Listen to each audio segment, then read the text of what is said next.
Presidente, sobre esto que dice de Javier Lainez Potice, que el ministro que ha pues ya suspendido temporalmente o quizá ya para siempre este plan B, pues decir primero que está violando la propia Constitución, porque el artículo 105, fracción 1 de la Constitución Política de los Estados Unidos Mexicanos señala que no puede haber una controversia constitucional en materia electoral, ¿no? Ese por una parte. Y por otra, pues también que esto es uno de los muchos agravios de la Suprema Corte, porque hay que recordar que, por ejemplo, en 1998 la Corte pues estableció esto del anatocismo, que es el interés sobre interés, y estábamos en un contexto en aquel momento México de la crisis de Ernesto Zedillo, que se conoció como el error de diciembre o el efecto tequila, donde estaba devaluándose totalmente la moneda y además se había rescatado por medio del FOBAPROA a estos banqueros y a los digamos a la gente con mayor dinero. Y en este mismo contexto, pues este anatocismo, que es el interés sobre interés, pues metía en muchos aprietos a los deudores del sistema financiero.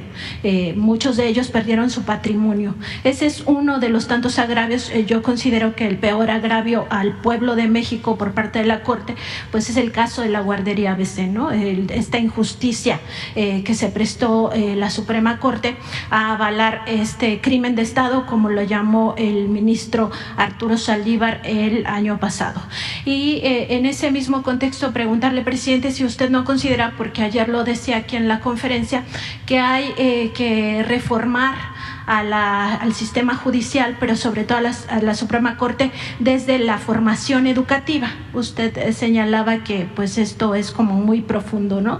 Y en ese mismo contexto preguntarle si usted no consideraría también que es muy importante que ya se dé independencia al Consejo de la Judicatura Federal, porque ellos son juez y parte a la hora de analizar las corruptelas de los jueces, magistrados y ministros. La ministra presidenta de la Corte, Norma Piña, es también la presidenta del Consejo de la Judicatura Federal, y así pues nunca vamos a tener justicia, y por eso nunca vemos que jueces, magistrados y ministros lleguen a la cárcel cuando todos sabemos hay corrupción, y muy abiertamente en el caso, por ejemplo, que se ha dejado en la calle a los delincuentes de cuello blanco. Entonces preguntarle, presidente, si no considera que como parte de esta reforma pues que se requiere para el sistema judicial, pues también se debiera de procurar esta independencia para el Consejo de la Judicatura. Gracias, presidente. Sí, yo pienso que hay que ir a lo estructural. Lo que sucedió, y todos debemos estar conscientes, es que tardó mucho el modelo llamado neoliberal. Se impuso durante mucho tiempo en el país, 36 años. El porfiriato, que es su antecedente, se impuso por 34 años. Eso tardó el porfiriato y echó raíces, y ni la revolución pudo terminar con prácticas que se crearon durante esos 34 años de la dictadura porfirista. De ahí surgió el tapado, el dedazo, el acarreo, sobre todo la simulación, el decir una cosa y hacer otra, el decir que se respetaba la Constitución, sí, en la forma, pero se violaba en el fondo. Se mantenía una república simulada. Habían tres poderes, pero el poder de los poderes era el Ejecutivo. Habían elecciones, nada más que de antemano ya se sabía quién iba a ganar. porque Porfirio Díaz enviaba las listas a los estados, a sus hombres fuertes, sus palomas mensajeras, y ya se sabía quiénes iban a ser diputados, quiénes iban a ser senadores, o los gobernadores que se eternizaban, igual que él, 20, 30 años en los estados, con hombres fuertes. Bueno, y desde luego, pues, la opresión, la esclavitud, por eso la revolución. Con la revolución se logra avanzar en lo social, es la primera revolución social del siglo XX, la más avanzada en el mundo. Se entrega la tierra a los campesinos, se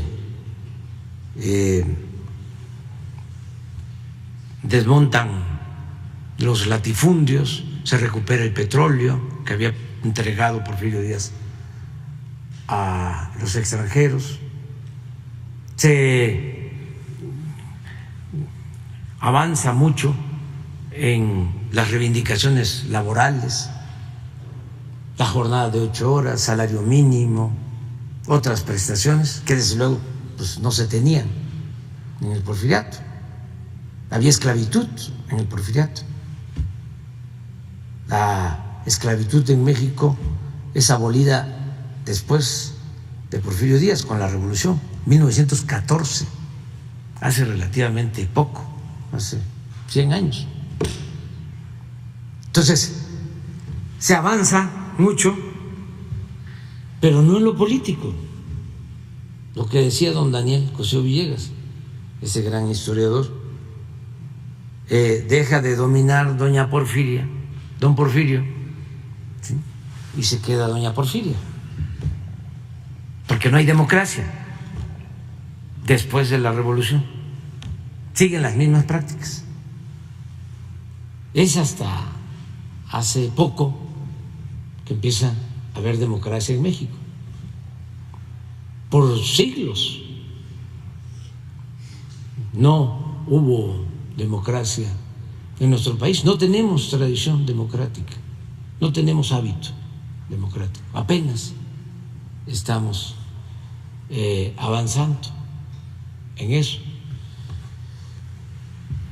Cuando se establece la política neoliberal, pues lo que sucede es que se profundiza el autoritarismo y se hace evidente de que el dominio público no está en manos de un gobierno democrático, sino lo que existe en realidad es una oligarquía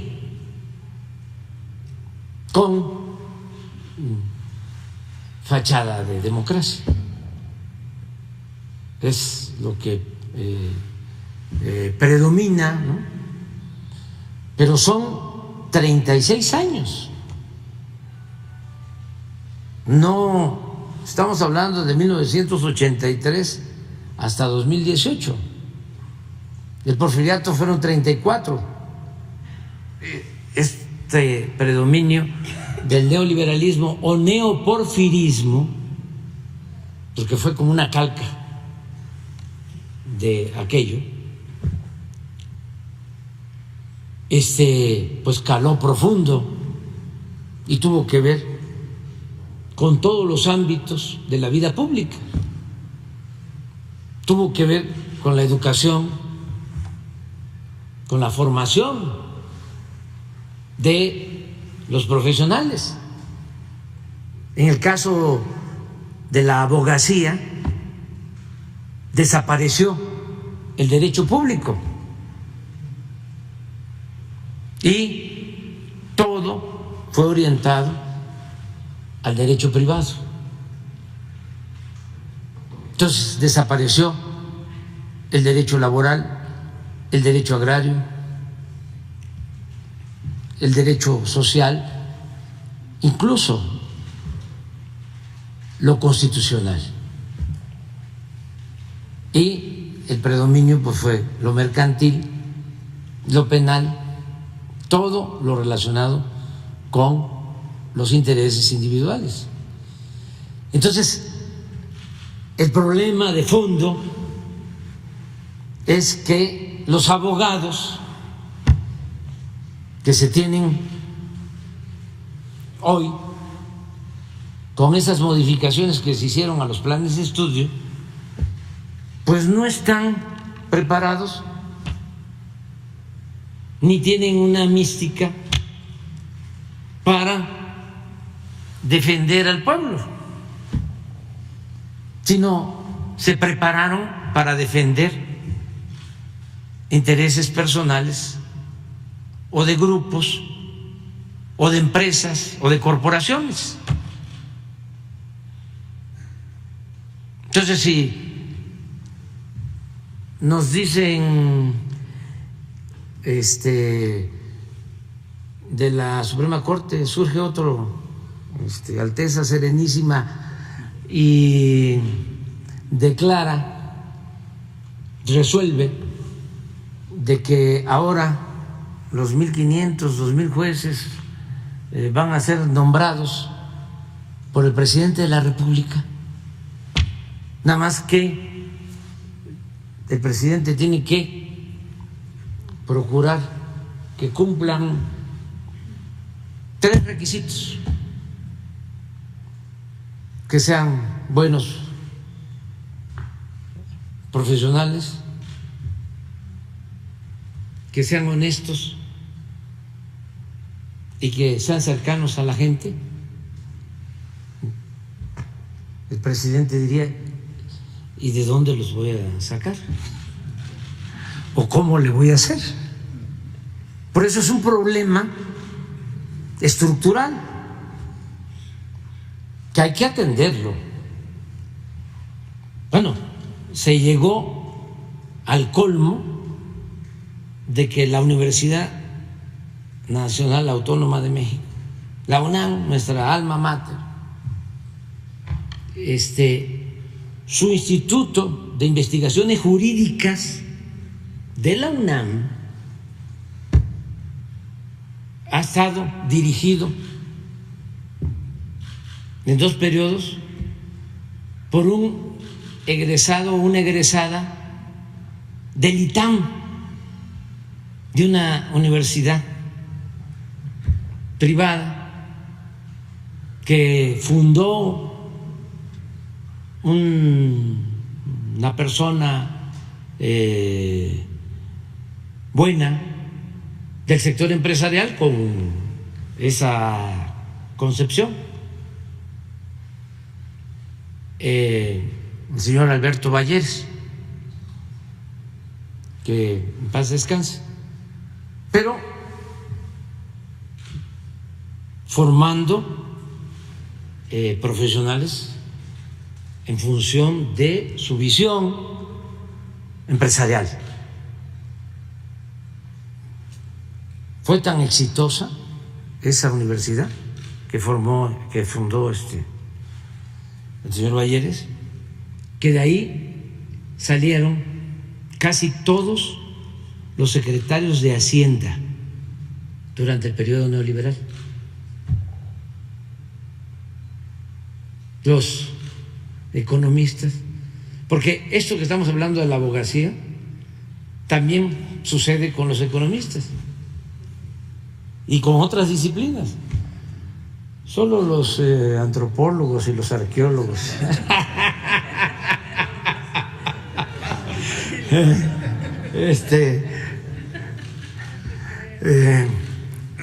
se salvan de eso, pero por lo general, entonces, sí es un problema estructural, ¿sí? Entonces hay que cambiar los planes de estudio, ¿sí? Hay que regresar a lo público, hay que poner en el centro el interés general, no en lo individual, y también pues hay que democratizar las instituciones, no descartar la posibilidad que jueces sean electos, magistrados, ministros. En una época eran electos, pero también ¿a quién se va a elegir? Por eso hablo de la necesidad de ir al fondo, a la formación. Pero bueno, otro paso es el que haya una elección, porque pues el pueblo se equivoca menos que la imposición de una persona o de un grupo o de un partido. Va uno más a la segura con la democracia. Y lo otro, pues es que toda esta reforma tiene que impulsarse al interior del Poder Judicial.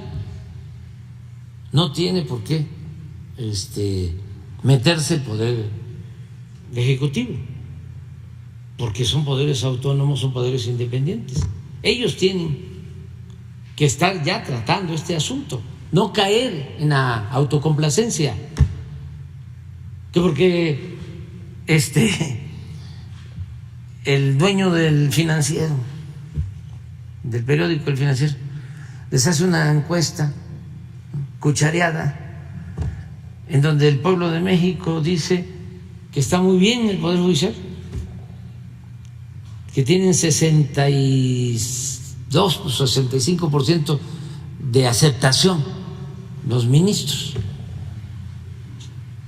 Si caen en esa autocomplacencia, si no rectifican, pues entonces va a seguir la crisis en ese poder. Ellos tienen que tomar la iniciativa. Es lo mismo a lo que te refieres con lo de el Consejo de la Judicatura, que dentro del Poder Judicial es el órgano para vigilar el buen comportamiento, el recto proceder de jueces, magistrados, ministros. Para eso es ese órgano, el Consejo de la Judicatura. Pero no hacen nada. Y están miembros que nosotros propusimos al Senado. Y quién sabe qué pasa ahí, los embrujan, porque no hablan, no dicen nada. ¿Saben ustedes de algún juez, de algún magistrado, de algún ministro que esté siendo juzgado o que esté en la cárcel? Ninguno. Es como el castillo de la pureza, o sea, ahí no pasa nada. Entonces, sí, también tiene que activarse el Consejo de la Judicatura. ¿Cómo es posible? No solo esto del ministro Lainez, ¿no? Su Alteza Serenísima, el ministro Lainez, sino el mismo día que están juzgando en Estados Unidos por narcotráfico o por vínculos con el narcotráfico a García Luna, aquí el Poder Judicial decide descongelar las cuentas de su esposa el mismo día, y de otros vinculados a García Luna. Bueno, ni siquiera cuidan la forma. Es mucha la arrogancia, la prepotencia. Y hay que estar cuidando los viernes, porque de repente un juez le da libertad a un peligroso delincuente. Y hay que estar pendiente porque escogen los fines de semana. Y muchas cosas. Entonces, sí hace falta que se dé este cambio y hay que seguir adelante. Hay que continuar buscando la purificación de la vida pública. Muy bien. A ver, ¿quién sigue?